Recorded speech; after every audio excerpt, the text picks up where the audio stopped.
नमस्कार, मैं मनीष पटेल आप सभी का मंत्रा ट्यूटोरियल्स के ऑनलाइन प्लेटफॉर्म पर स्वागत करता हूं।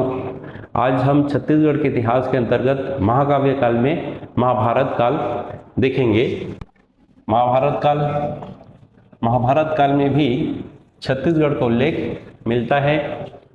महाभारत काल में छत्तीसगढ़ का उल्लेख प्राक कोसल एवं कोसल राज्य के रूप में मिलता है। प्राक कोसल सहदेव द्वारा जीता गया क्षेत्र जो था उसको प्राक कोसल के नाम से जाना जाता था महाभारत काल में, और इसका उल्लेख महाभारत के भीष्म पर्व में मिलता है। ये ध्यान रखिएगा, प्राक कोसल सहदेव द्वारा जीता गया क्षेत्र और इसका उल्लेख महाभारत के भीष्म पर्व में मिलता है। दूसरा नाम मिलता है कोसल राज्य के रूप में। कोसल कर्ण द्वारा जीते गए क्षेत्र को कोसल राज्य के नाम से जाना जाता था। इसका उल्लेख महाभारत के सभा पर्व में मिलता है। इनको ध्यान रखना है, भीष्म पर्व में प्राक कोसल के रूप में उल्लेख मिलता है और कोसल के रूप में उल्लेख मिलता है सभा पर्व में। ये फैक्ट हमें ध्यान रखना है, ये पूछे जाते हैं। अब आगे देखते हैं, बस्तर क्षेत्र का उल्लेख महाभारत में कांतार या कांतर राज्य के रूप में मिलता है। बस्तर क्षेत्र का भी उल्लेख मिलता है, तो किस नाम से उल्लेख मिलता है ये ध्यान रखना है, ये पूछे जाते हैं। महाभारत में राजा नल एवं शिशुपाल के संदर्भ में भी कोसल का उल्लेख किया गया है। राजा नल और शिशुपाल के संदर्भ में कोसल का उल्लेख मिलता है। स्थानीय परंपरा के अनुसार महाराजा मोरध्वज या मयूरध्वज और ताम्रध्वज की राजधानी मणिपुर थी, जो कि वर्तमान रतनपुर है। ये ध्यान रखना है, महाराजा मोरध्वज या मयूरध्वज और ताम्रध्वज की राजधानी मणिपुर थी, जो कि वर्तमान रतनपुर है। जैमिनी पुराण, इसका नाम ध्यान रखना है जैमिनी पुराण का।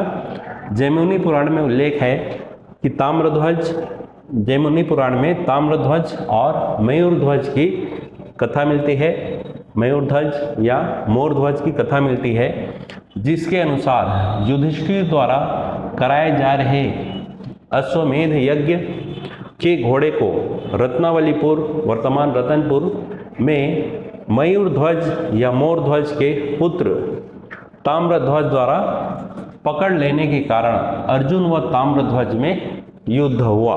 मयूरध्वज कृष्ण के भक्त थे, अतः कृष्ण ने दोनों में समझौता कराने का प्रयास किया। इसी प्रक्रम में उन्होंने मयूरध्वज या मोरध्वज की परीक्षा ली। इसमें ब्राह्मण रूपधारी कृष्ण के पुत्र की रक्षा के लिए मयूरध्वज ने अपना दाहिना अंग आरे से कटवाकर प्राण दान देना स्वीकार किया। उसके शरीर को उसके पुत्र ताम्रध्वज और रानी कुमुद देवी ने आरे से काटा। ये जो कहानी है, ये कॉन्सेप्ट है, एक बार पूछा जा चुका है, ये ध्यान रखेंगे।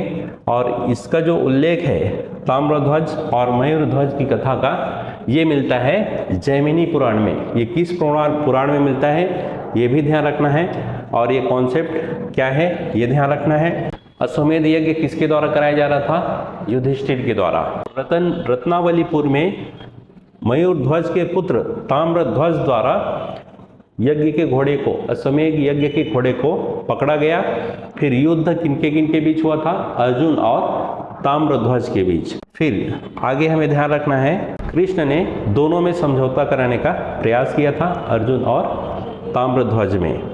और कृष्ण ने मयूरध्वज की परीक्षा लेते हुए उसके शरीर को उसके पुत्र ताम्रध्वज और रानी कुमुदिनी देवी से आरे से कटवाया गया था। ठीक है, ये ध्यान रखना है ये कहानी। आगे देखते हैं, किंवदंती है कि चेदी देश का राजा बब्रुवाहन पांडुवंशी या पांडवंशी अर्जुन का पुत्र था, जिसकी राजधानी चित्रांगदपुर थी। चित्रांगदपुर जो कि वर्तमान सिरपुर है। यहाँ कुछ खंडहर आज भी बब्रुवाहन के नाम से संबंधित बताए जाते हैं। आगे देखते हैं, किंवदंती है कि चेदी देश का राजा बब्रुवाहन पांडुवंशी अर्जुन का पुत्र था, जिसकी राजधानी चित्रांगदपुर थी, जो कि वर्तमान सिरपुर है। यह कुछ खंडहर आज भी बब्रुवाहन के नाम से संबंधित बताए जाते हैं।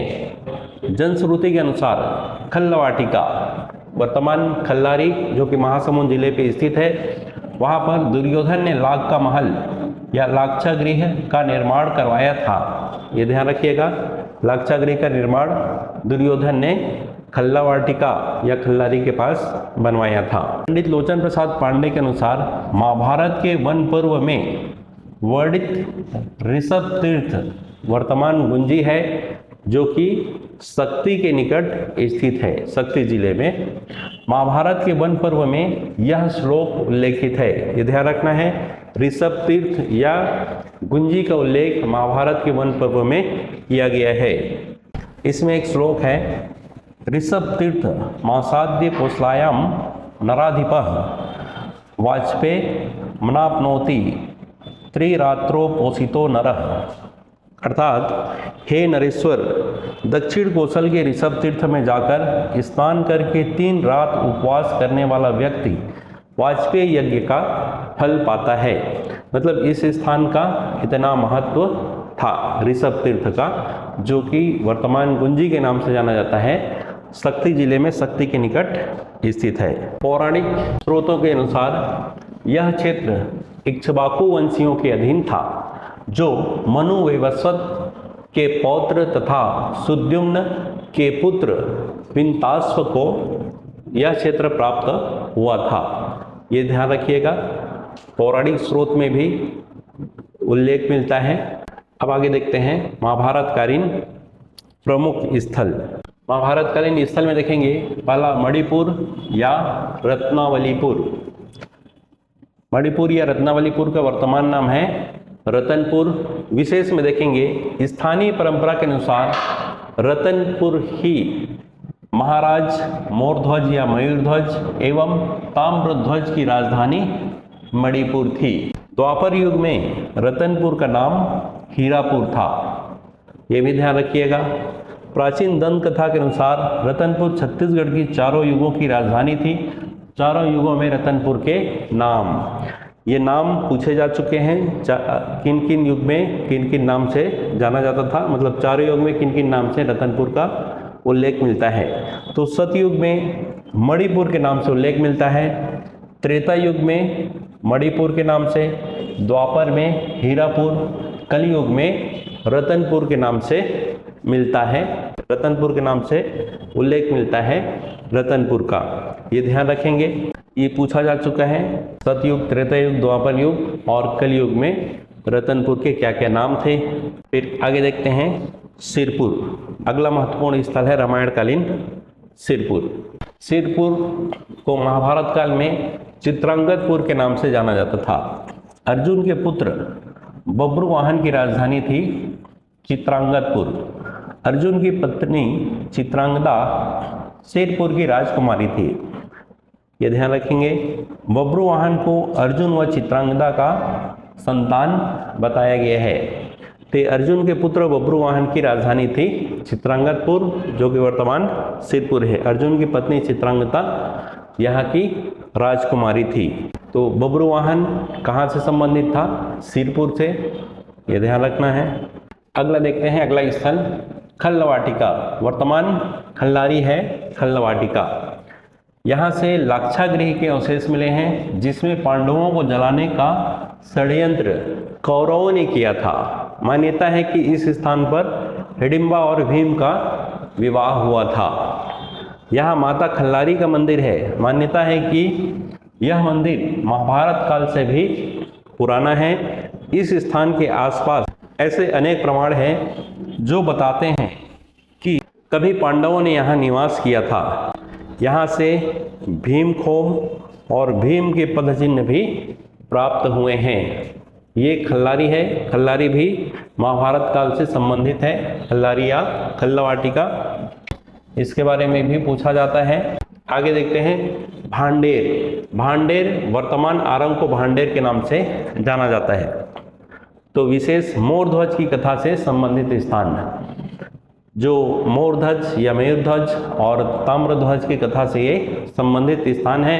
मान्यता है कि इसी स्थान पर जो मोरध्वज को आरी से काटा गया था, उनकी पत्नी और पुत्र के द्वारा कृष्ण के कहने पर, तो इसी नाम से आरी से काटा गया था मोरध्वज को, इसीलिए इस स्थान का नाम आरंग पड़ा, ऐसी मान्यता है।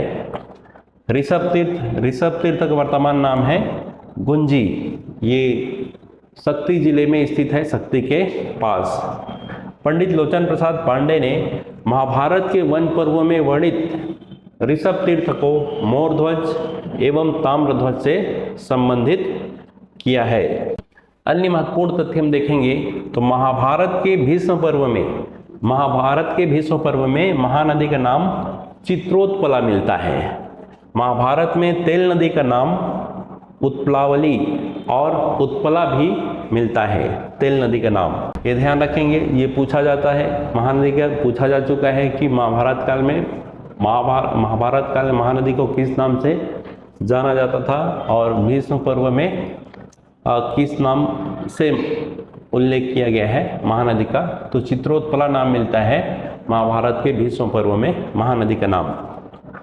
महाभारत में 18 पर्व हैं, 18 पर्व या अध्याय, जैसे रामायण में हम देखे थे कांड, यहाँ पे हैं पर्व।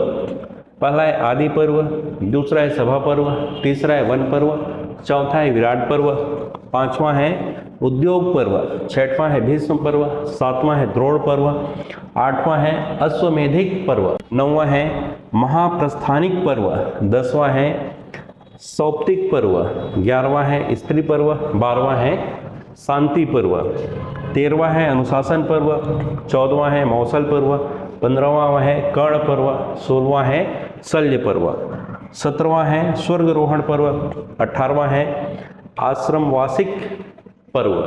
तो ये 18 पर्वों का उल्लेख है महाभारत में। महाभारत को 18 पर्वों में बांटा गया है, ये ध्यान रखिएगा। ये है महाभारत काल। यहाँ से प्रश्न बनते हैं, प्रश्न पूछे जाते हैं। आप लोग शॉर्ट नोट्स बनाइए और प्रीवियस ईयर के क्वेश्चन सॉल्व करते रहिए। शॉर्ट नोट्स बनाएंगे तो रिवीजन करने में आसानी रहेगी, बार बार रिवीजन करेंगे। यहाँ पर हम जो कंटेंट देख रहे हैं वो मोर देन सफिशिएंट है, इसके अलावा आपको और कुछ भी पढ़ने की ज़रूरत नहीं है।